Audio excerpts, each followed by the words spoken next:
Good morning, everybody. It's Sunday, January 26th. State Senator Bruce Tarr is our guest. Let's go on the record. The Senate Minority Leader pushing back on the Democratic supermajority on Beacon Hill. His priorities as the Mass GOP looks to gain ground. Time to go on the record. From WCVB Channel 5, the inside word from Washington to Beacon Hill. Today's newsmakers are going on the record. And welcome to OTR, everybody. Hi there, I'm Ben Cimino. Ed Harding's off on this Sunday. And I'm Sharmin Sacchetti. And with us at the table is Senator Bruce Tarr. He is the Senate Minority Leader, represents the 1st Essex and Middlesex District, a Republican, a native of Gloucester, first elected to the Senate in 1994 after serving 2 terms in the House. He holds degrees in business and law from Suffolk University. Thanks so much for being here. Thanks. Good morning. Great to see you both. Good to see you. Yeah. All right, you're one of 5 Republicans in the 40-member state Senate. Mass GOP calls Governor Maura Healey's budget, which was unveiled in the last week, $62 billion, by the way, a proposal, a recipe for fiscal instability and higher taxes. So what would you cut out of it? Well, you know, there's a lot of concerns about this budget, Ben, and some of it has to do with priorities. But I think the most important thing we need to think about is that you look at over the last few years, our state revenues are stagnating in many ways. And yet this budget increases spending by about 7.4%.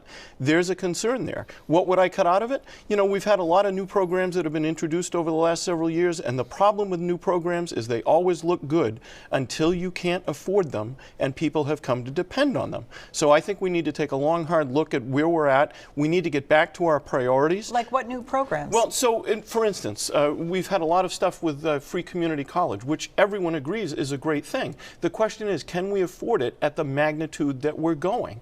There are a lot of new bond bills, and that's important. One thing people don't think about, we have the 2nd highest bonded indebtedness per capita in the United States of America, over $11,000 per person. So when we see a lot of the flashy bond bills that get filed for transportation or new college infrastructure, those are great and they're important investments.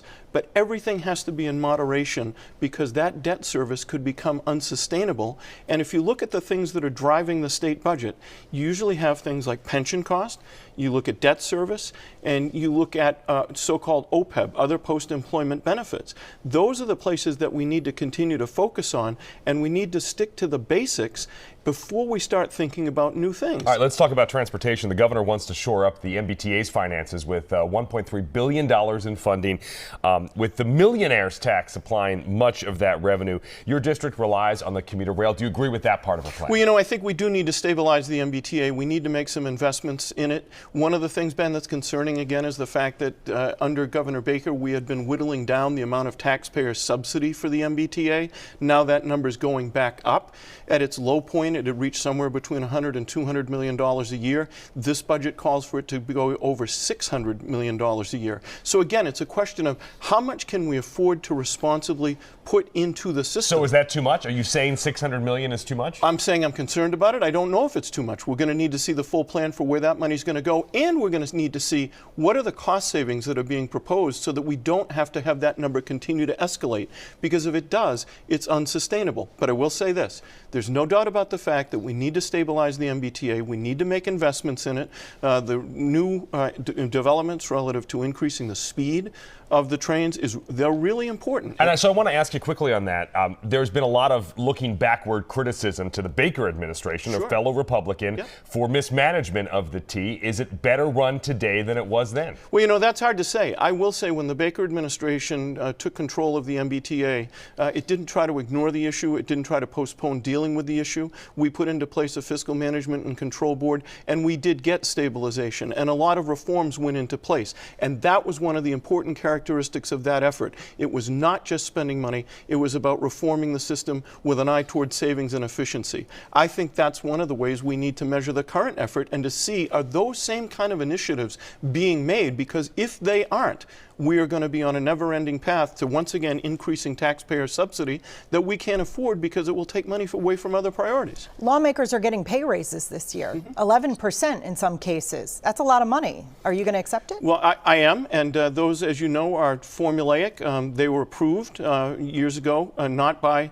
the legislature itself, and so I will. And again, I think that I serve just as everyone else does, and I think those levels of compensation are things that have been programmed. There are Now, stipends as well that lawmakers accept as well. And so, one could argue that maybe those are places to cut. well, I'd certainly be entertaining if somebody wanted to make a proposal about that. I would be receptive to it.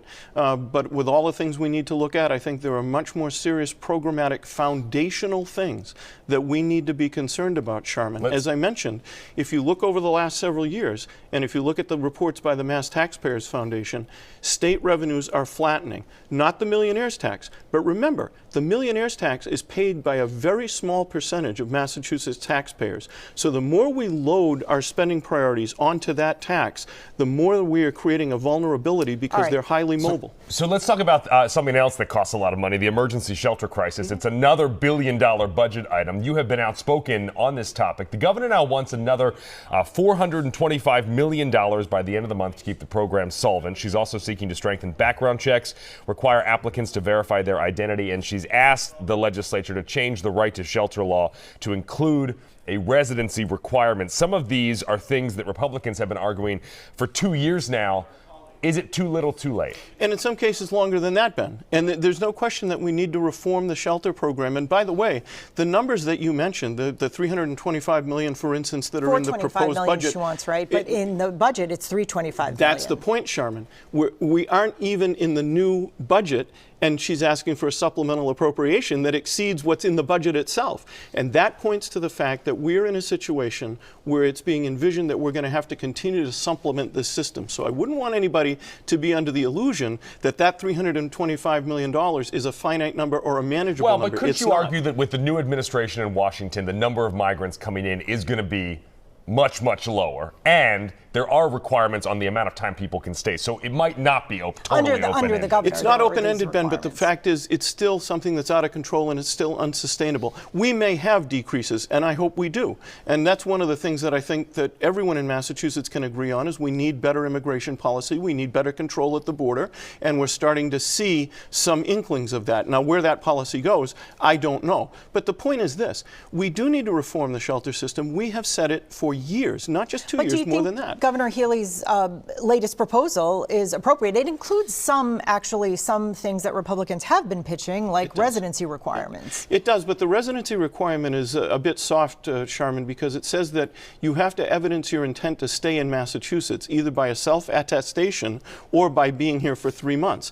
Well, that either-or situation is one that's way too open-ended, and we think it should be an absolute residency requirement, not one that can be circumvented with an attestation, because someone's intent to remain can clearly change. I do want to ask you about the perspective from advocates who work with families who find themselves homeless, and they are saying, in some cases, for instance, victims of domestic violence, maybe when they're trying to access the emergency shelter system, not right away do they have all of their paperwork to prove that, in fact, they are who they say they are, and they are American citizens. And so is there any way around that? Yes, and if you look at our proposal, it's in it. We make exception for victims of domestic violence, victims of natural disaster, folks that through no fault of their own find themselves in a crisis situation without the ability to meet the requirements of the law. We think those things need to be part of whatever we do because it needs to be a comprehensive solution. Are you worried about federal dollars for Massachusetts drying up under this administration? I am. I don't know where we're going to go with this administration. I always hope for the best and hope that we'll continue to see funding for infrastructure and a lot of the important programs that the federal government provides for. But I would say this. One of the things that I'm very, very concerned about is the increase in the Medicaid case roll. This budget that was just filed by the governor responsibly predicts an increase in that caseload. And that program depends heavily on federal subsidy. And so right now, the budget that the governor filed presumes about a $700 million increase in federal assistance.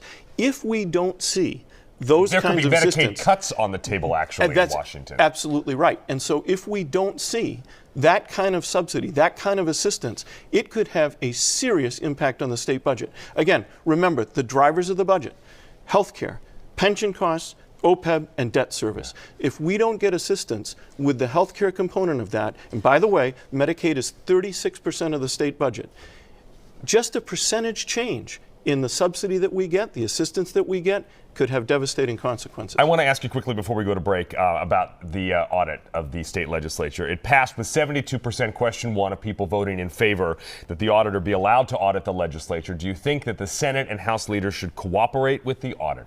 Well, I think there's a bigger question. And the bigger question is, how do we achieve transparency in the legislature? And I think it's important to remember that the Senate, in a bipartisan way, has been fighting for more transparency over the years. We've worked together to put. Yeah, this is I'm the gonna law get there, now, Sharman. but this is the I'm law. going to get there. I'm going to get there, right?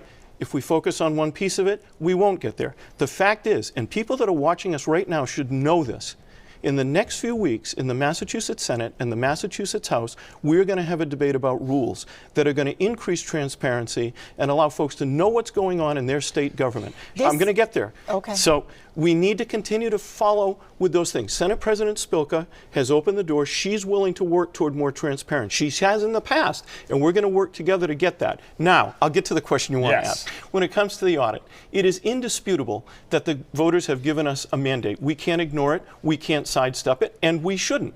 Now, there have been some questions that have been raised about the constitutionality and some of the contours of the law as it's been presented to us by the voters. The Senate President has set up a committee to look at that, to identify those concerns, and I believe if folks have those concerns, they need to be packaged, they need to be sent. It seems as though, respectfully, it seems as though this was a law that passed with 72%, as Ben mentioned. You don't get that very often. Right. You don't get that very often on anything these days. Why not just comply? Because we have an oath to the Constitution of the Commonwealth of Massachusetts and the United States of America. I'm not saying we shouldn't comply. I am saying that if my colleagues have serious concerns, here's the way we need to deal with it. They need to be sent to the Supreme Judicial Court. They need to be answered so that we can move on with compliance. And the court may tell us that certain aspects of this are beyond compliance. We need to answer that. And by the way, there's not a lot of time to do it. This was an overwhelming mandate from the people. Quick yes or no, should the legislature be subject to the open records law? I believe it should in many ways. Now, be right back. Hold that thought.